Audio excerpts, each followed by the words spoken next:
Hello friends, আশা করি তোমরা সবাই ভালো আছো। আমি আজকে বানাবো কুরকুরে, তাও আবার পাস্তা দিয়ে। সেই জন্যই আমি প্রথমে এক প্যাকেট ম্যাকারনি পাস্তা নিয়ে নিয়েছিলাম। এখানে একটা মিক্সড পাস্তা ছিল। দেন আমি এটাকে সিদ্ধ করতে দিই। দেওয়ার পরে কিছুক্ষণ পরে এটাকে সিদ্ধ হয়ে গেলে আমি এটাকে পানি ছাড়িয়ে দিতে দিই এবং একটু ঠান্ডা হতে দিই। তো ধোয়াতে আমার ক্যামেরা একদম গোলা হয়ে গেছিলো। তারপর আমি এক ধরনের মশলা বানাতে দিই, যেখানে ধনিয়া গুঁড়া, তারপর জিরা গুঁড়া, তারপর শুকনো মরিচ গুঁড়া, লবণ, আর যে মশলাটা ছিল পাস্তার সাথে ওইটা দিলাম। ওইটা দিয়ে ভালো করে মিক্সড করে নিয়ে একটা ঝাল ঝাল মশলা ক্রিয়েট করে নিলাম।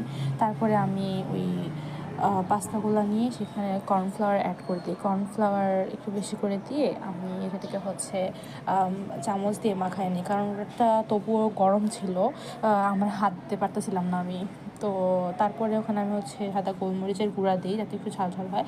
দেন আমি আমার আম্মুর সেই স্পেশাল কড়াইটাতে বসিয়ে দিই, সুন্দর করে যেন লাল লাল ক্রিস্পি ক্রিস্পি হয়। তো এই দেখেন গাইস, আমার কুরকুরেটা কি সুন্দর একটা কালার আসছে। তো তারপরে এটাতে আমার এই মশলাটা দিয়ে দিই। মশলাটা দিয়ে ভালো করে মাখিয়ে নিই এবং তারপরে সেটা খাই। টেস্ট করে দেখি যে জাস্ট দারুণ ছিল।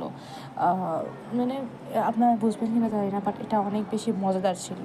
তো এতটুকুই। আল্লাহ হাফিজ।